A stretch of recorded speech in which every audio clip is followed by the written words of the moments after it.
Thomas Edison, Richard Branson, John F. Kennedy, Mozart, Michael Jordan, Will Smith. That sounds like a list of highly successful titans in a variety of vocations.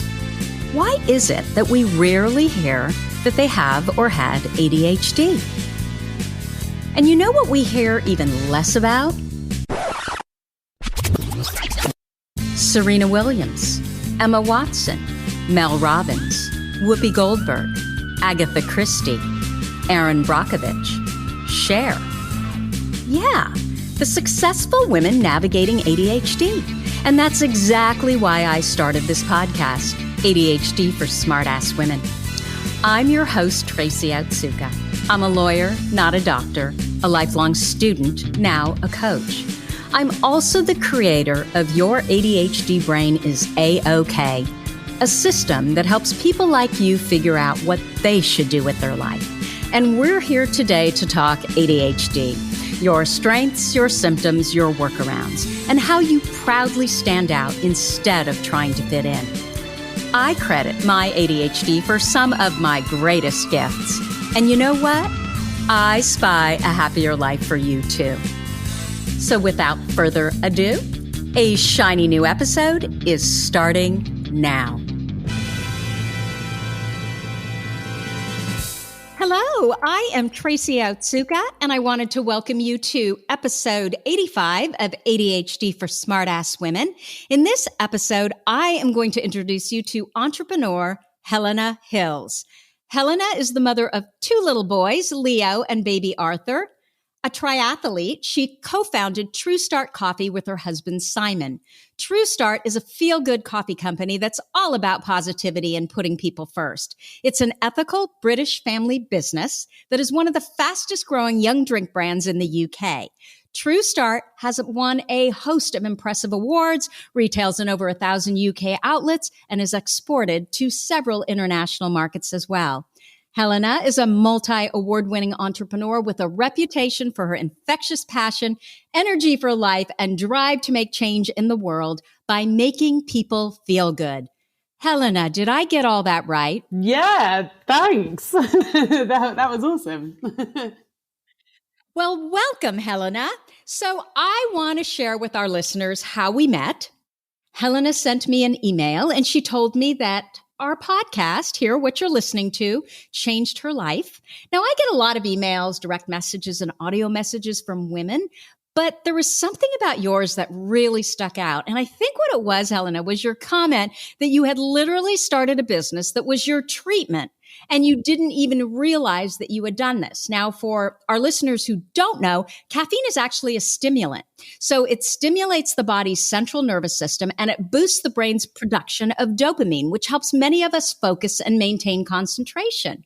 Sadly, it doesn't work for me, but it makes so much sense because stimulant medication doesn't work either. Well, what I should say is caffeine doesn't work for me in that it makes me so anxious and nervous, but obviously it doesn't do that for you, does it? No, and you might be having too much. You might find it's the right amount of caffeine that actually works for you. So even decaf, Helena, bothers me. Oh, and really? Tea as well. Hypersensitive. I'm so hypersensitive. Yeah. Fair Which enough. is such a bummer. I love coffee and I love tea, but I have to be really careful when I drink it. I want to talk more about your business in a bit. I want to hear all about it, especially, just kind of how you ended up in this business. But what I want to talk about first is I want people to get to know you a little better. So I want to talk about the circumstances surrounding your diagnoses. Do you mind? No, not at all. So I've spoken to my parents about this because it was actually a really long time ago. I was diagnosed age 7. So after my primary school referred my parents to a behavioral psychologist. So apparently the teachers just could not get me to sit still in class. I'm pretty sure that my dad is sparing me some of the gory details there, to be honest. I was also at the same time found to have a high IQ. So I was consistently inconsistent with my grades, which were always like either really excellent or really crap, even like within the same subject area, pretty much based on whether or not I was interested. And I think that was hard for teachers to understand as well. Were you oppositional or defiant? Not oppositional necessarily, but I have definitely always had a problem with authority, as my dad used to say a lot when I was younger, or even now, to be honest. So you would speak back to the teachers then. If they told you what to do and you didn't understand and it didn't make sense to you, you would just talk right back to them? Yeah, or if I just completely disagreed, I would make sure they knew that. So I wasn't purely oppositional, but I was like really opinionated, still am. Well, and I don't know if the UK is like the United States, but little opinionated girls, yeah. Yeah, no, it doesn't go down well. They don't like us, do they? No. So you were 7 years old. Your parents took you to a psychologist because the teachers were having problems controlling you. Exactly. And did they try to put you on medication or what happened? Yeah, they did. So they did try to put me on medication, but my dad says that I never took it at all, like just refused point blank. So I never had it. And then the other thing that they recommended was a bunch of stuff that I couldn't eat. Like even like bananas were on the list, I remember, and raisins, and then obvious stuff with artificial flavors and colors or whatever.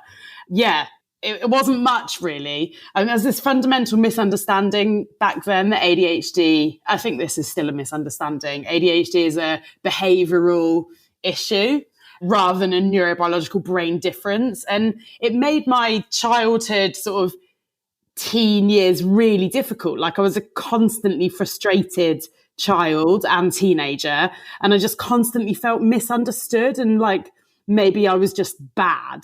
I remember having a lot of white hot rage outbursts that I couldn't control. I didn't understand them, and I remember regularly thinking like, how can anybody love someone as annoying as me? Even though in my heart of hearts, like I knew that I was very loved. But I remember teachers regularly being like really exasperated with me. And my favorite memories being younger are all either like outdoorsy ones. So going camping, which we did as a family a lot, or learning to sail, or cycling around this island in Scotland on one holiday I remember really well, or to do with like creating and crafting. And my mum is really, really creative. We used to do loads of things like make paper from scratch and make them into Christmas cards and stuff. And that stuff always made me feel really calm, and it still does. But this stuff is not how a school is set up. And 30 years ago, obviously very little was known about ADHD. And fundamentally, the belief was that it was a behavioral disorder that things like diet could fix. And I'm just so desperate to be part of changing that understanding and educating people on neurodiversity, because otherwise just kids and adults that fall outside of the sort of typical neurological brain function spectrum are going to keep inherently believing there's something wrong with them and that life will continue to be difficult. And that just makes me so sad to think of people in like suffering through the wrong environment for them just because their amazing brains are misunderstood. Does that make sense? I'm sure it makes sense to you. You know, we believe that it's a character failing, it's a moral failing, and it's ridiculous. You said, no, it's just a different brain with a different operating system. Yeah, 100%. It was really interesting, actually. I told my dad that I was doing this podcast, and I said, can you tell me what you would say if somebody said to you, what is ADHD? And he said, what, then or now? And I said, both. And he said then, when I was diagnosed, if somebody asked him what is ADHD, which he had never heard of, that shows you how little people knew back then. He said that he would have said it's a behavioral disorder and your brain just says, no, can't sort of behave normally. And I said, what would you say if they asked you now? And he'd say, now I'd say it's to do with chemical imbalance. It is not behavioral at all. And it's one variant of many brain types we as humans have.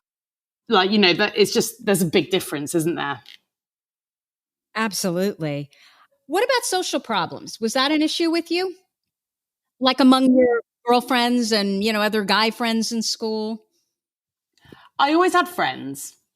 So I never had like issues with like making friends. I was probably like a really annoying friend, but I did have friends. I didn't have severe social issues, even though I do remember constantly feeling like an outlier, if that makes sense. Did you have a best friend? Yeah. And Do you think she has ADHD? No, definitely not. Still close to her. But no, interestingly not. Yeah, well, sometimes, when I ask, oh, do you have a best friend? Oh, yeah, and we're still best friends, and she's just like me. And I'm like, go figure. Yeah, absolutely. Funnily enough, my best friend as an adult, she's like the opposite of ADHD. And but we're just, absolute best friends for life. So what were the subjects that you really loved in school that you performed so well in? Oh, languages. So I was big on languages, French and Spanish and English, actually, like English language, English literature. I've always been a big communicator, probably because I've been so like into communicating my own opinions. So yeah, I was really into languages and did really well in languages. And then as I got a little older, so, teenager, business and economics. And at university, those are the areas that you guys say majored in, don't you? So I did international business with Spanish at university. Oh, isn't that so interesting? And you were basically born like that, right? With those gifts. Yeah, 100%. Yeah, totally. Okay, so you went to university then? Yeah, I did. How did you do that first year? So badly in year one. I mean, at university, honestly, I was just pretty hedonistic. I'm pretty pessimistic about what? No, not pessimistic, hedonistic.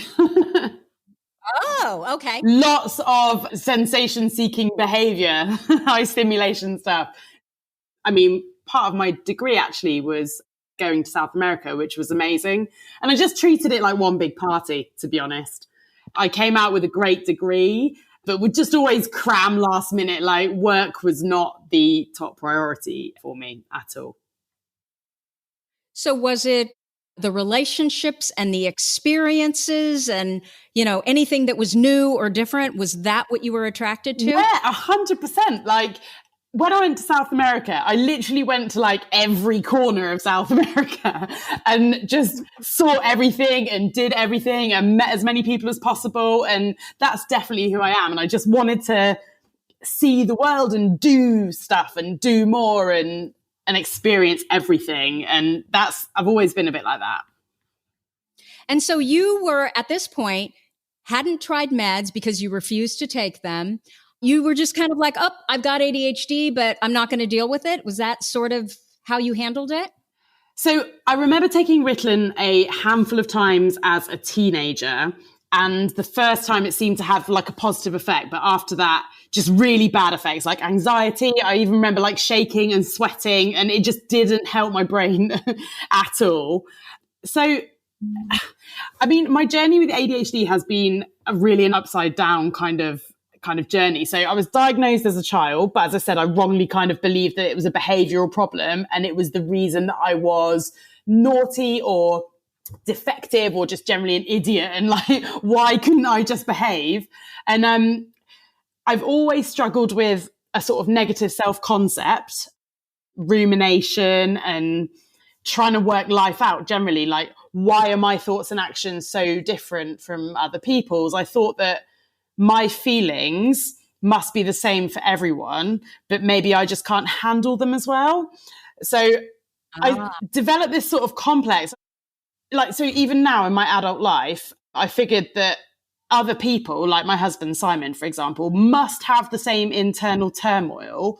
But when I ask them, I ask them what's wrong or what are they thinking? Like, they say that they aren't thinking about anything or that they're fine, So I developed this complex that I was being lied to.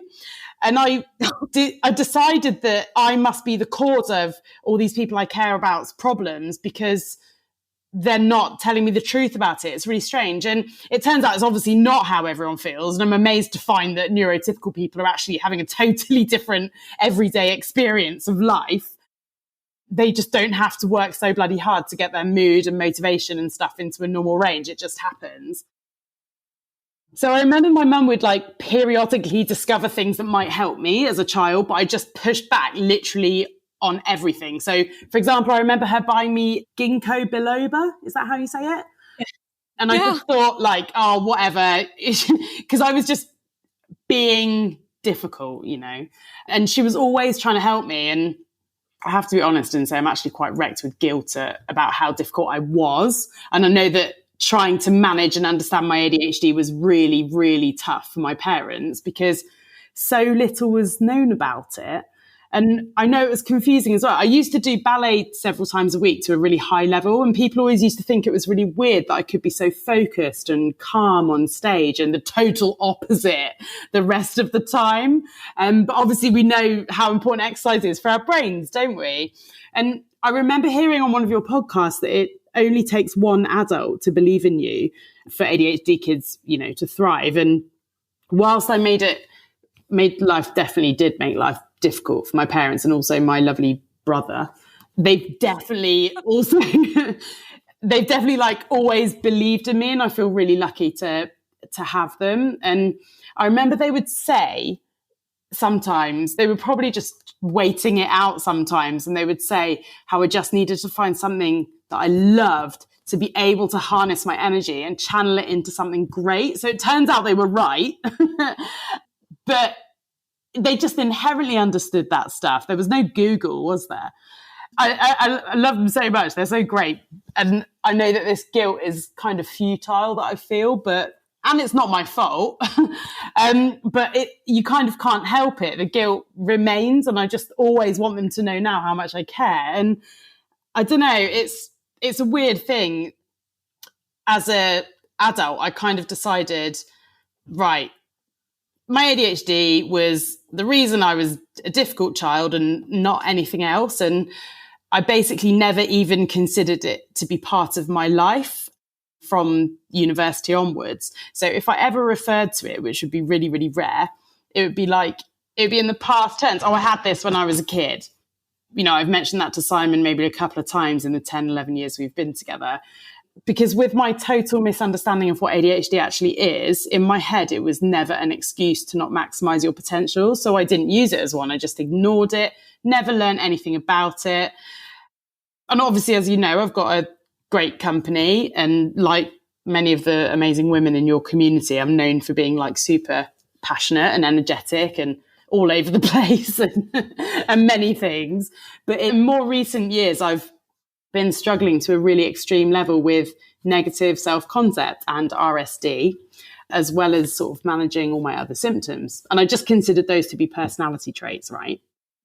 So Simon, and that's the problem, right? Yeah. No one ever told you that emotion is part of ADHD. No, and it's the biggest thing. So Simon and I started our business about 5 years ago, and the associated stresses with doing that correlate with me becoming more and more symptomatic. And interestingly, this actually led to both of us 3 years ago having a realization that our relationship with alcohol was getting more and more unhealthy. So we went from being the heaviest drinkers in our group of friends, like proper last man standing stuff, to going completely teetotal overnight. Because we don't have, Simon is actually the same in a lot of ways. He shares a lot of ADHD traits on a much more mild level, as well as being much more level-headed. So we basically went from being quite heavy drinkers to overnight, we went totally sober. That was over 3 years ago, and we haven't looked back. I love life a lot more being sober, just to be really, really clear. It's been an amazing decision. But in the past 2 years, I've obviously had, what I'm trying to get to is like basically the story of how I came back to realizing about the ADHD. So, yeah. I don't know if you want me to carry on about that. I was going to say about the babies. Sorry. So, Helena, I have to ask you a question. You know, I've never had a guest talk about ballet. And I'm curious, what years were you doing that? Because I have a similar experience where probably for, I don't know, 7 to 8 years, I danced ballet, sometimes 6 days a week. And Same. It kept my symptoms pretty much in check. And it wasn't until I quit ballet that I think everything started to fall apart. And so I'm wondering what your story is. And is that why then you took up running? Interesting question. So I did ballet from day dot. I think I was like 3 or 4 when I started. And yeah, like you, 5, 6 days a week sometimes. I did it a lot. I stopped maybe at the age of 16 and kind of made this. There was a period as a teenager where I was like, oh, maybe I'll become a professional ballerina because, I was good at it. But I decided it was totally not for me, like way too much discipline required. And I just lost total interest after that. When I went to university, I wasn't doing any sport or anything like that. I was probably missing an outlet there. And I actually didn't start triathlon or running until I met Simon, who had been doing triathlon for like a few years. And I just got bored of watching him do triathlons and started to get involved. And and I think that actually really helped as well with symptoms. What kicked things off again for me, I think, was obviously starting the business. And then I've had 2 babies in the past 2 years. And that's had a massive impact on my hormones and obviously my environment. Like babies require a lot more input and they're going to put out a lot more stimulation. So a couple of months ago, after RSD, basically an outburst, I had a very strange out of the blue realization that ADHD might have something to answer for in some of these outbursts and just the general weird and wonderful brain sort of functioning stuff that I have on a daily basis. So I started to look it up, having literally ignored the fact that I was diagnosed with ADHD as a child for my entire adult life. And I just quickly found your podcast and genuinely I just instantly connected with your like obsessively positive energy. It's just me all over. And I had no idea that RSD even existed till I found it. And learning about it and understanding it has made me feel like I've been freed from like a prison, a mental prison. It really has. So I've since just been learning loads. Let me stop you for 1 second, Helena, just because I'm afraid that there are people who are hearing RSD and they don't know what we're talking about. So RSD stands for rejection sensitive dysphoria. It is the debilitating fear of rejection that sometimes is present with ADHD. Now, I have to tell you that most ADHD experts do believe in RSD, even though it is not in the DSM, which is the Diagnostic and Statistical Manual. It's where mental health professionals go to diagnose anything, including ADHD. Okay, so continue. I'm sorry. What I'm worried about is lots of times in our group, someone will throw out RSD and, there will be women who are piping up saying, wait, what's RSD? What's RSD? Yeah. Like they've never heard of it. Yeah. Once they do, it's literally that piece that makes them go, okay, it's ADHD. Yeah, totally. It is crazy. I find it really interesting that it is only known to coexist with ADHD. So found out about it, obviously, thanks to you. Cue hyperfocus completely. I just started to listen to more and more of your podcasts and research like absolute crazy. And the neuroscience behind ADHD, I was just finding, it just explains absolutely everything about how my brain works. No surprise, bearing in mind I was literally diagnosed with it, but I had ignored it for 30 years. So I now know that ADHD is a neurological, biological brain difference, and it's just mind-blowingly fascinating. So since then, I feel like I've started to understand myself. My God, it's so big and so complex though. I'm becoming more aware of triggers for negative symptoms. I'm more aware of the way my brain works. I'm more aware of how to manage my dopamine levels. And also I know that my superpowers are thanks to my ADHD. So that's exciting. And I love terminology like neurodiversity. I feel like my life just makes a lot more sense. But I'm still learning and I think I literally always will be. But I'm seeing neurodiversity in other people just all over the place. And I really feel I've got a completely new perspective and appreciation for humans and how awesome, how unique we all are. Well, and these differences and how we need them and how, the fact that we have these ADHD brains, it means that we're ideation machines, right? We are so creative. And so it's all of the stimuli coming into our, our brains. It makes sense that at some point it's overwhelming. Yeah, absolutely. And I get major agitation that is, or even rage sometimes, that is sparked by overstimulation as well. That's one of my big symptoms along with RSD. And it can happen when I'm like focusing on something and I need to have zero stimulation around me. You made me laugh today when you were like, absolutely not. Are we doing video and audio? There's no way I can focus on both those things. And I was like, phew. And I'm the same. Like if I'm focusing on something, I need to have no other stimulation. Otherwise my focus will divert. And it's really hard to like rip it off that thing and back to the original thing. And I can really explode at that feeling of overstimulation sometimes. And actually it does scare me. It can be quite intense. But ever since I basically had this realization a couple of months ago, I've felt a lot calmer. My husband has been incredibly supportive. He also feels relieved. This podcast is a little bit nerve-wracking because until now, I've not told anyone publicly. And I wasn't sure how to. I knew I definitely wanted to, but doing it justice was really worrying me. So my parents have been great, but they're obviously not surprised. They're like, yeah, you've got ADHD, obviously. But I'm having all these sort of epiphanies. Like I've got all these lists of my symptoms and my traits that have been, responsible for the success of True Start. And it's just crazy.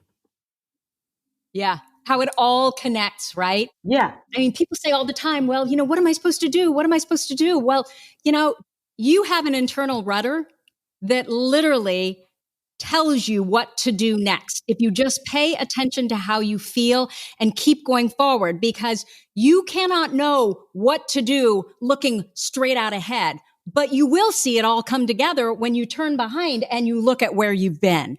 And I think that whole ADHD puzzle is just a beautiful example of that, how all of these things that have happened, how they all fit together and they make sense. Yeah, absolutely. I think you need to have the right environment though. You need people around you that actually support you on that journey. And like one of my traits as a human, and definitely related to my ADHD, is that I'm hugely positive most of the time. I'm like all about optimism and energy and vibes. And actually there is a really significant reason for that. It's because I literally cannot get anything done without it. So without positive emotion and negative energy, just negative vibes in general, literally knock me for six. They suck the life out of me and they actually make me incapable of thinking clearly. And I think of it like this. I've got crazy levels of mental and physical energy all the time. And when this is mixed with positive emotion, I can channel it and I can literally take on the world. That is how I feel. My mind feels totally wide open and absolutely unstoppable. But if my massive physical and mental energy levels are mixed with negative emotion and negative stimulus, all that energy literally turns on me and goes internal, and it really feels like I'm ferociously attacking myself. That's how I feel. And that is why environment is so important, because this brain fog just descends and you can't listen to your rudder and you can't make sense of life. Yeah. Well, it's that intensity, which is very ADHD. So it makes sense, right? If you're going to go and focus on things that bring you positive emotion, you're going to feel more positive emotion. And that in turn is what's going to motivate you. And it just kind of builds on itself versus negative emotion. You put that amount of intensity into negative emotion, just imagine the damage, Absolutely. Yeah. And the damage can be really significant. It's not just you and me, though. That is true for all ADHD brains. We need positive emotion to move our lives forward in a positive way. And if there's negative emotion, if there's a lot of criticism, I always feel so horrible for children, who grew up with ADHD, nobody knew, and everybody's criticizing them, making it all a moral and character flaw. Yeah. That is really difficult to overcome. But you are absolutely right. It is all about positive emotion. And I don't know about you, but I remember friends literally getting upset at me because, oh my God, you are just a make lemonade out of lemons person and it's irritating. But it was the only way I knew how to be.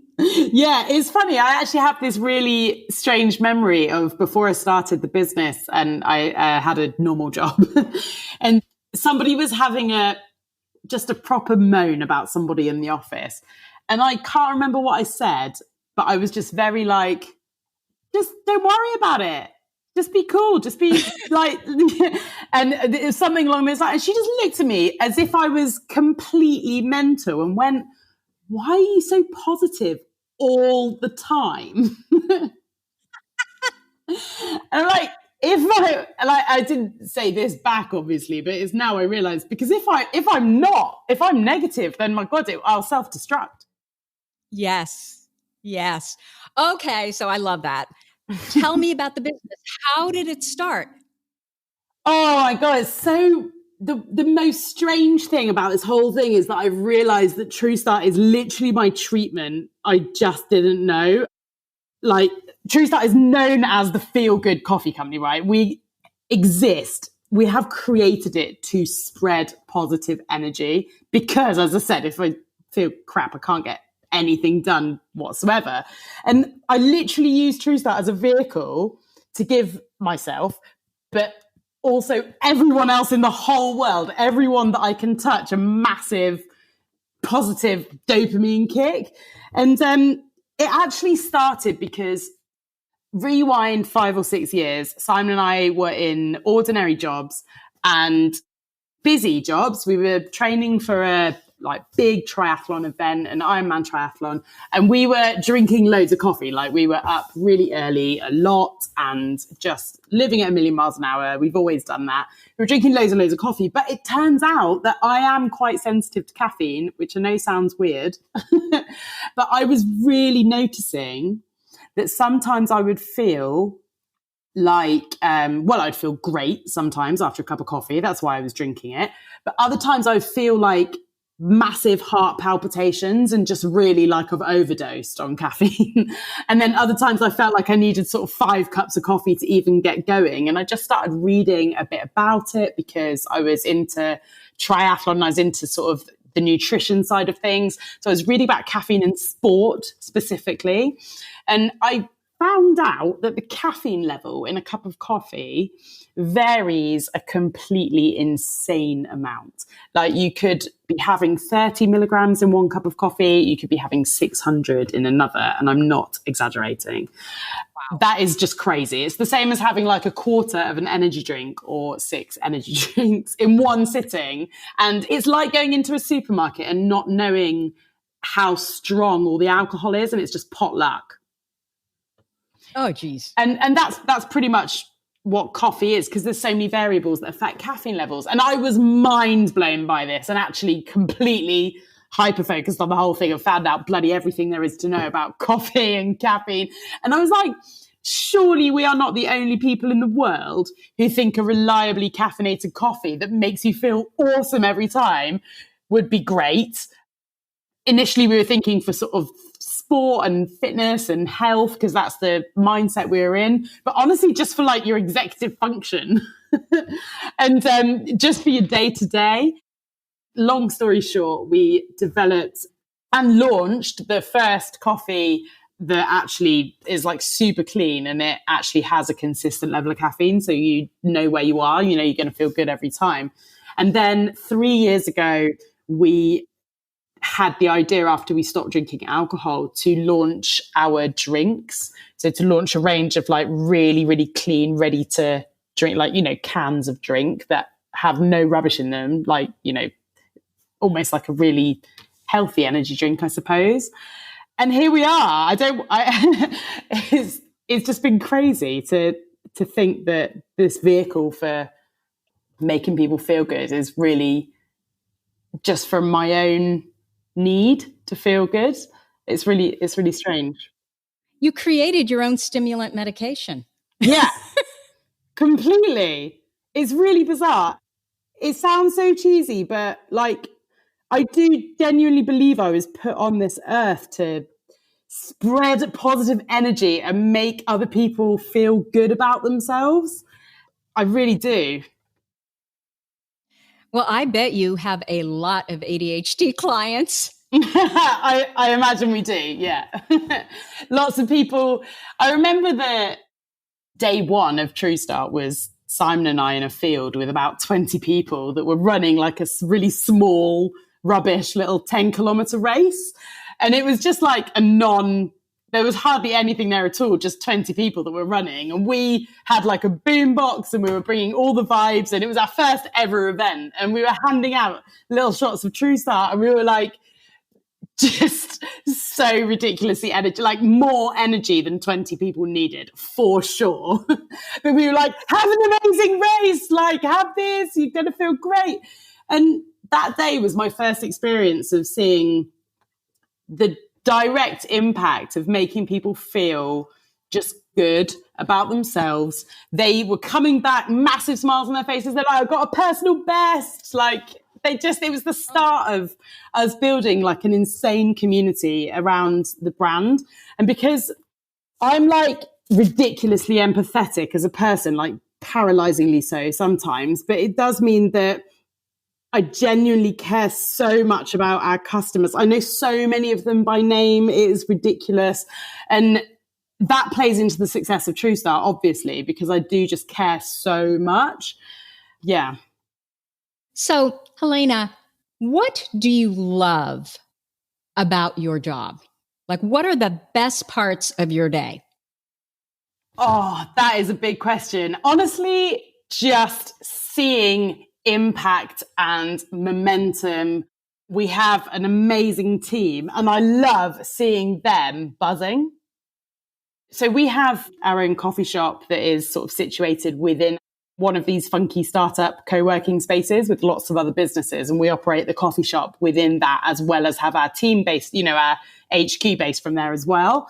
So every day we have the team interacting with the brand, but also loads and loads of other people as well. And I just love the feeling of people engaging with True Start in any way at all and feeling awesome and feeling like they are set up to go and smash whatever it is that they are going to do that day.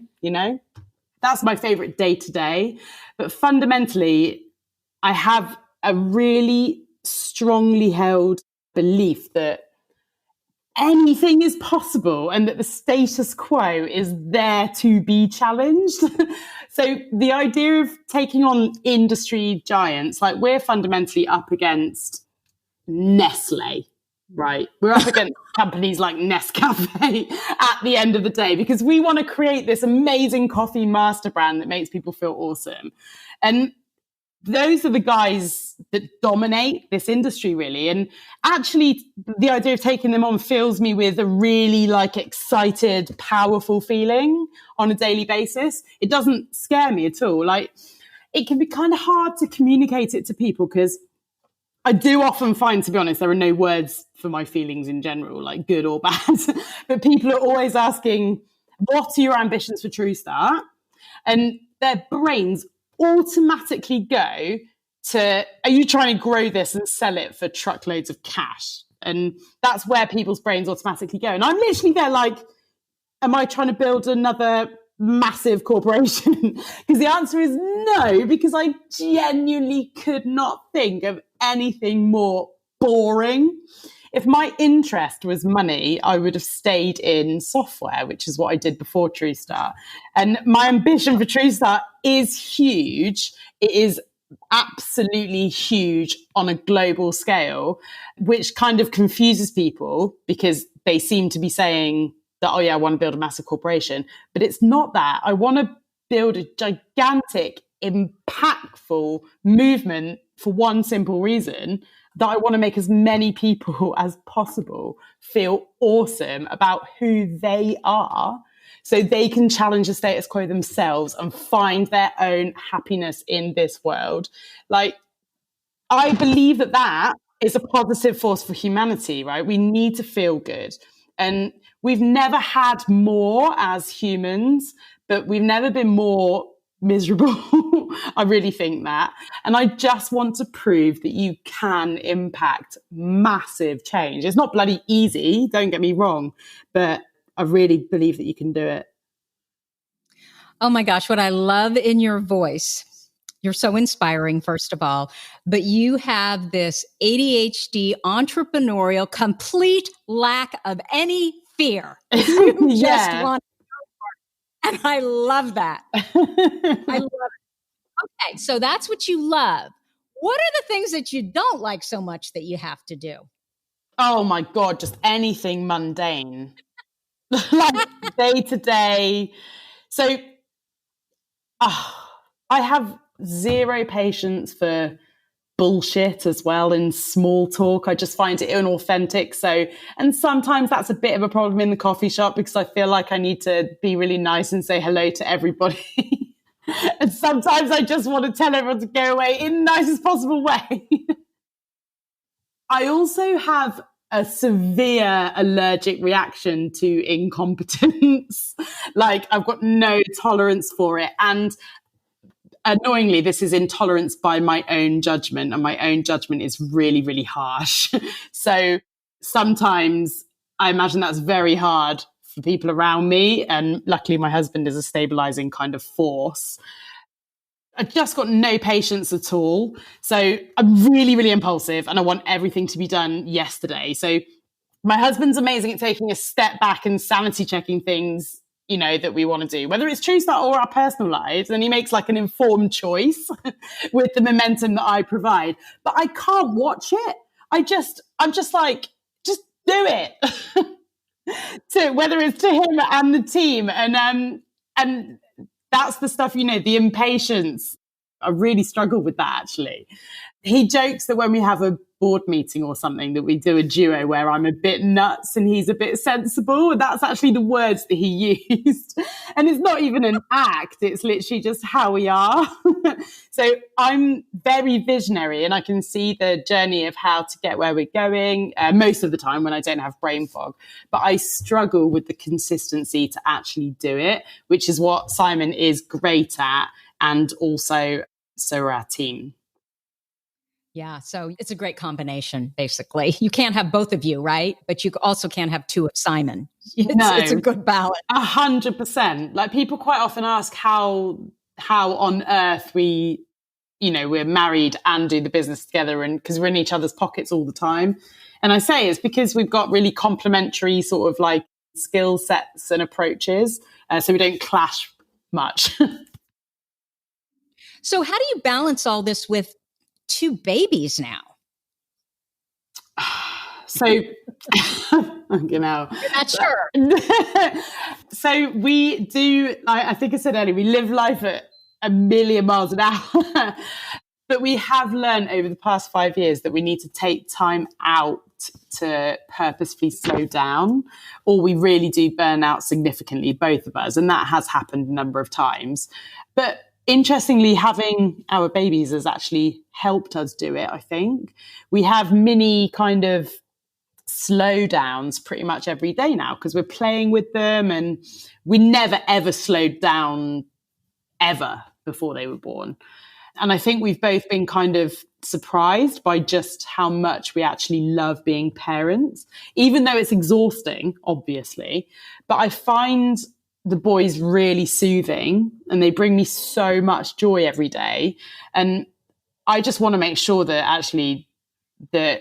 I remember that the playfulness of life with babies needs to actually remain to some degree as they grow older, because I really think play and fun and joy is so important for adults as well. And it's easy when you've got a baby in front of you, because what can you do apart from play with them? So it's something that's important to me that we keep focusing on fun just as a family. Are they actually at the company with you during the day? Arthur is, because he is 7 months old. So he's just like strapped to us all the time. And Leo is in nursery 3 days a week. But I remember when we were fitting out the coffee shop, Leo was strapped to one of our fronts the whole time. Like they are fully involved, put it that way. And lockdown's been interesting because Oh my God. We've been locked down in our city centre flat with obviously 2 babies and no garden, which has been bloody hard actually. And we live 86 steps away from the door to our office. So everything is all very close together. But obviously with lockdown, we've had no childcare, nothing. And we've had more work than ever to do on the business. So the last few months has been like the opposite of balanced. It's just been all in on everything. And it's probably what brought things to a head and made me realize, that I am an adult living with ADHD as opposed to just there's something wrong with me. Yeah. Yeah. So I can totally relate to the whole kid thing. I just felt like before kids, I was so driven and so ambitious and never could slow down. And they almost gave me an excuse to kind of let some of that go. Yeah. And it just, yes, your whole life just seems more balanced. And then they become the focal point and the reason why you're doing, everything you're doing. Yeah. At least for me, that was the case. So what do you think, Helena, the key is to living successfully with ADHD? Oh, well, firstly, knowing that you actually have it. So it sounds ridiculous, but it's true, right? And I'm kind of a living example of the fact that you can have a diagnosis and still not actually twig that you've got it, which just seems crazy now. But, I was diagnosed age 7, thought it was just a behavioral issue, ignored it for the next 25 years. And now I realize, wow, I have ADHD. So I've learned a lot about it and I've still got even more than that to learn. But what that's shown me is that you can actually start to understand it and give yourself a break. When I said I feel like I've been freed from a mental prison, before this realization a couple of months ago, I am not exaggerating when I say that I was continually, my brain was 24/7 trying to work out what was wrong with me.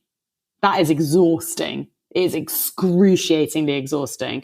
So firstly, knowing you have it is the answer to your question. But there's another couple of points, and having an unwavering support network of people who really love and support you 100% for who you are, rather than wanting to or thinking that they can fix you. That's important. Like, I think I'm an exhausting daughter, wife, friend, boss. And I'll probably be an exhausting mother once the boys are old enough to be exhausted by me, rather than just the other way around.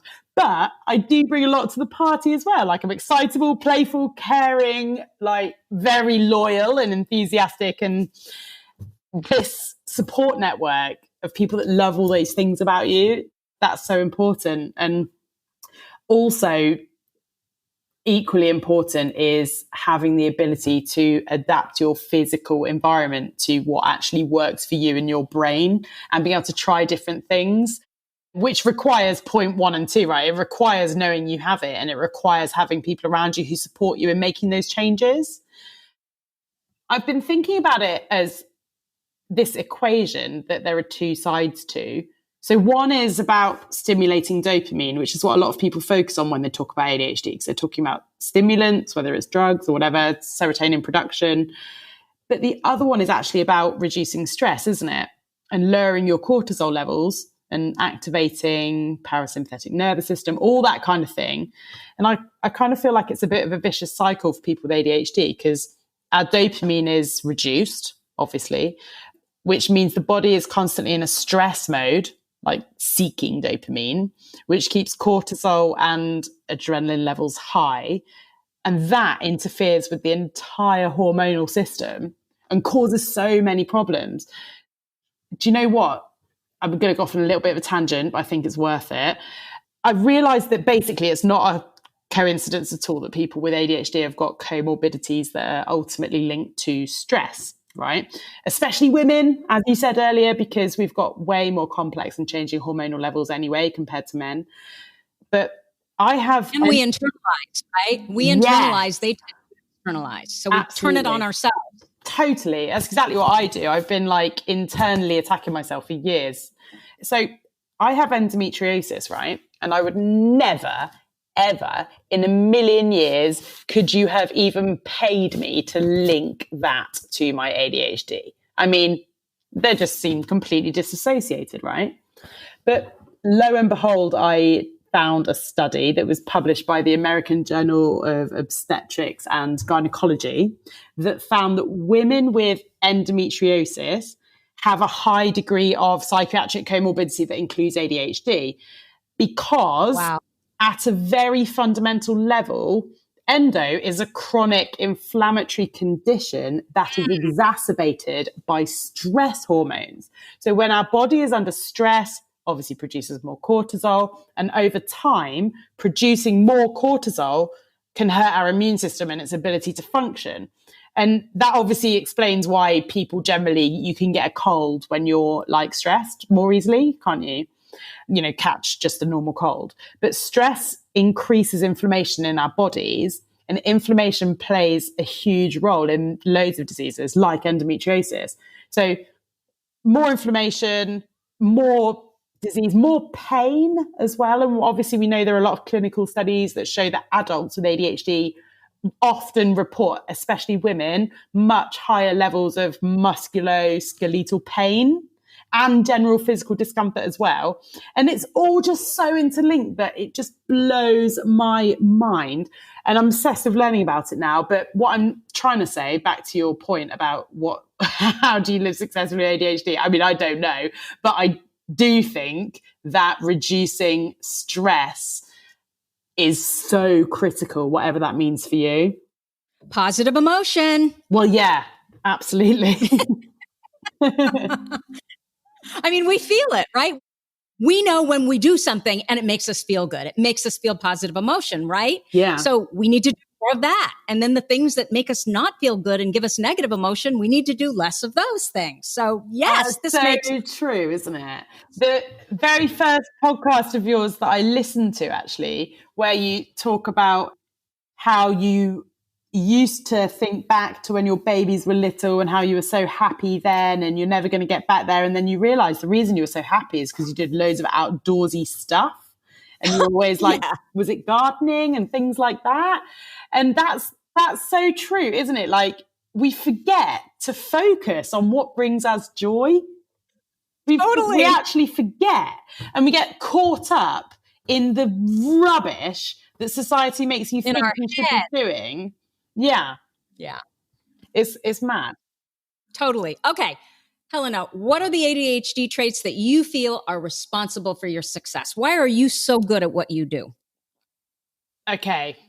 I am very excitable and I'm passionate on a completely different level. So it makes me a great and genuine salesperson, because I obviously can't wait to spread the word about something that I love. And my friends have like a running joke that I can sell anything to anyone, but I'm like, that is not true. I can sell things that I love to people who I know will love them, because I can passionately communicate, and I do that all the time, but also I can read energy very, very well. Actually, too well sometimes. So, for example, I usually know when something is up with my husband before he does, and I'm like prodding him to find out what it is, and he's like, what are you on about? And then like a week later he realizes, you know, he's about to burn out or something, but I can see it coming a mile off. So that ability to read people and be super, super passionate, I mean, 100% is partially responsible. The ridiculous amount of positive vibes as well that I generally have, that's basically why True Start exists. I'm extremely driven, which I now know is a manifestation of hyperactivity. And I've always been massively entrepreneurial, from when I was younger, asking my dad for a £50 loan to start selling jewelry. And like, I've always done things like that. To Simon and I, before True Start, we did a bit of a side hustle when we had our jobs, making luxury cat furniture, which is hilarious. And then, and it did really well. It was what bought us our house, you know. And then to creating True Start, which is what, you know, True Start is just absolutely a reflection of who we are. I mentioned earlier that I'm extremely caring and empathetic, and that brings me really, really close to our customers. and is definitely largely responsible for that.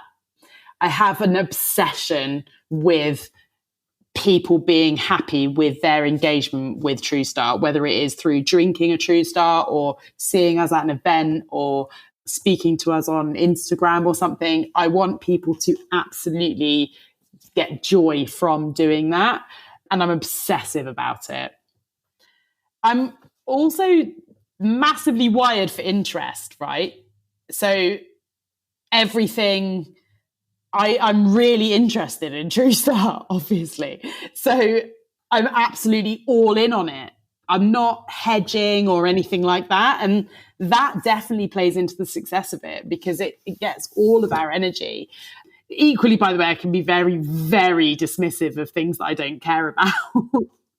Although that generally doesn't apply if it's something that's emotionally impacting somebody that I care about. So in that situation, I always just want to fix. How can I help this situation? And my brain is really good at making connections between pieces of information that can be completely on the surface unrelated. So I love root cause analysis. My mum is actually totally exceptional at this. She's a really creative thinker, which it makes her a really good diagnostician, and she's an ideas person and a momentum creator. It's actually pretty unbelievable the amount of volume of information that's actually in her brain, and she can refer to it and utilize it creatively at any time. And I have that trait as well. And without an ADHD diagnosis or, pre my realization, you're left wondering why you're so good at remembering that information, but so awful at remembering why you walked into a room or what you were in the middle of saying. So something conversely, something really positive could actually be the cause of a negative spiral, especially if you have RSD. And that is one of the reasons that our diagnosis can be so life-changing. On a slight tangent. Wow. I should also let our listeners know that what time is it there? 11 o'clock at night? 10 past 11. Yeah. You're in Bristol? Is that? Yeah. My brain doesn't generally function in the evening, so I'm probably being more rambly than normal. Not at all. No. I mean, I just can't even imagine this level of energy at 11 in the morning versus 11 at night. Okay. Last question, and then I'm going to let you go to sleep. What do you consider your number one ADHD workaround? Can I have more than one? You can have more than one. Give us something, really good that maybe some of our listeners have never heard of. Just go for it. Never heard of. Okay, so there's a really basic, obvious one, which is getting outside into nature with my boys, being away from noise. It's not just nature for me. It's the quiet, tranquil setting. We are actually in the process of moving house to make this easier, which seems drastic, but I am telling you, it is required, especially after lockdown in this place. Removing myself from overstimulating environments when I feel myself getting agitated is really important. And it's hard to do that when you need a whole operation of collecting up the babies before you can even step outside.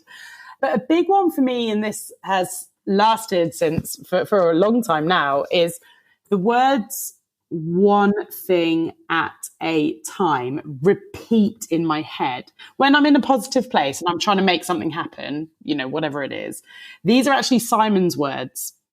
He started to say them to me maybe a couple of years ago, but from a real place of kindness, so I didn't feel attacked. I'm like, one thing at a time, one thing at a time. And they do help. So I can catch myself from getting distracted, and I can actually prevent it from happening, I find, sometimes. It's similar to your podcast episode where you talk about actively realizing that you're about to go off on a tangent and catching yourself and asking yourself whether it's worth the 25%, I think you said, likelihood that it will bring value, and make an active decision accordingly. It's such good advice. And it's the same thing almost. I remember Simon's one thing at a time, one thing at a time. And then if I find myself doing something, trying to do something else, I'm like, whoa, is that worth it? No, one thing at a time. So that's a big one for me. I mean, coffee works really well, obviously, which is no surprise because the, dopamine receptor stuff. I'm not going to go into that because there's a huge amount. It's a whole separate bloody podcast, that is. But music works really well for me. So Simon and I's happy place has always been exhausting ourselves with music and dancing. I say exhausting ourselves, even since we stopped drinking alcohol, we are still at a festival. We will be the ones dancing until 7 a.m. to deep house and our favorite DJs. And that's big for us, both of us. Recently, I started carrying around a tiny little bag with my essentials to stop me losing my phone and my keys and my wallet and just everything all of the time. So that's a good workaround. But the one last thing I probably wanted to mention is sleep. So I actually feel like I've got into some really good habits with sleep, which I've always struggled with. So I will share those in case they help somebody else. So I've always struggled with sleep and restlessness generally. On sleep, is your problem getting into bed or both? Or is it you get into bed and you can't sleep? Get into bed and can't sleep. Ah, okay. Yeah. And a bit of both. You know, I love being awake and up and doing stuff. And so, yeah, it's hard to go to bed as well. But I put lavender essential oil on my pillow every single night, which I started when I was pregnant with Leo about 2.5 years ago. I wear like a heavy-ish eye mask and I listen to a meditation or sleep story on Calm, and it has improved my sleep no end. I mean, I've got another baby, obviously, so I'm not exactly... Who came up with that phrase, sleeping like a baby, anyway, for good sleep? What a load of rubbish. But basically, an important note... Oh, I've also bought a weighted blanket, which I massively recommend. So that really works. Unbelievable. The weighted blanket? Unbelievable. It doesn't make you feel like claustrophobic at all? Not at all. No. So it's really, really, really worked for me. But importantly, weighted blanket aside, none of those other things worked straight away. And this is really the nugget of information that I feel like I actually have. The first time, because I feel like our brains are wired to just try things and then throw them in the bin and, you know, start again with something else. And the first time I tried a sleep story on Calm, I literally hated it. It caused me to think even more. It was like stimulating. I hated it. I was like, this is stupid and rubbish. So I started with they have like meditations on there as well, like guided meditations as well as sleep stories. So I decided to focus on meditations, and I would be always awake when they ended for like days and days. I can't remember how long it took. There were 30-minute meditations and every night I'd still be awake, but I was like, I'm going to persevere because I was actually enjoying the meditations. And I now never make it to the end of a meditation, or 99% of the time. Most of the time I don't make it to the end of a meditation because I'm asleep. And now I also love the sleep stories. And what that has taught me is that actually it is possible to train your brain and practice with these things. Because, you know, like I hear people say that they've been to one yoga class and done one meditation and it didn't work for them. And I'm like, no, that's not how yoga and meditation works. So it's really important to recognize that, you know, like a lot of these, it goes back to that cortisol reduction and adapting your life to reduce cortisol a little bit all the time. They do take time and commitment as well. And unfortunately, the ADHD brain obviously doesn't have much patience for that kind of thing. But I'm trying to incorporate them into my life by giving myself, this was probably the key, I give myself a break if I trip up. And I remember that actually all progress is not totally destroyed. I'm not back to square one. And that has given me the freedom of mind to continue with them. And it's been well worth it. I mean, Arthur aside, I sleep really well now. So you're talking about the Calm app that you can download on your phone, and there's something in there called Story. Yeah, so the Calm app, I think there's quite a lot of different apps, but I have that one. And they have sleep stories, which is basically loads of different stories. I don't like fiction, so I listen to the ones that are like going through the lavender fields in France or floating with the manatees in Florida and just all these different, it sounds ridiculous, but you're doing, I like basically these sleep stories take me into nature. I've only realized that as I've been talking to you. But all the ones I love are all nature orientated. And I just drift off into this lovely nature oasis, and they've got loads to choose from. I don't go for any of there are actual like fiction stories on there, but those don't appeal to me. Huh. Okay. So we're going to put those in the show notes. I'm going to have to go check that out. So 2 separate apps. I know Calm. I didn't know that they have a sleep section there, but I will go look. And then Sleep Story is a separate app. No, Sleep Story is a section on Calm. Got it. Okay. I will look it up. I will post the links in the show notes. Oh, can I say one more thing? That I'm actually just looking into? So this was actually from your group. I am in a world of like trying to find workarounds. I'm looking into chiropractic neurology because I heard somebody mentioned it on your Facebook group. And I was like, well, that sounds interesting. I'm only mentioning this because I actually think other people will find it interesting. They have this underlying principle called subluxation. I spoke to a local chiropractor who specializes in neurology, which is awesome. And she says that this principle of subluxation is all about the misalignment of your vertebrae, which happens through environmental stuff, sitting at your computer all the time or whatever. And it causes your body to flood with cortisol and inhibits the flow of dopamine, serotonin, norepinephrine, all the stuff that impacts your mood and your focus. And I'm like, oh my God, this sounds really interesting. So I'm going to look into that further. What I'm going to do first is commit to a month of trying to do yoga, just 10 minutes of yoga, and also probiotics, which I've heard, the gut flora and brain function thing is also important. So I'm going to try and be consistent with that before I then try chiropractic neurology. But I'm really interested in that as well. I think that could be, I buy into the principles of it anyway. You're going to have to let us know how that works for you. Okay, so where can people find you, Helena, if they want to know more about you? I suppose True Start Coffee's website, which is truestartcoffee.com. Or we're on Instagram at True Start Coffee and Facebook as well. And I also have my own personal Helena Hills 58. But don't expect much more than a couple of pics of the babies every so often. I'm super not private when it comes to True Start, but then when it comes to anything outside of that, I just haven't got the energy to put it online. So I'm very much there at the forefront with True Start. So you're probably best off engaging with the brand, and that's where I'll be. Sounds good.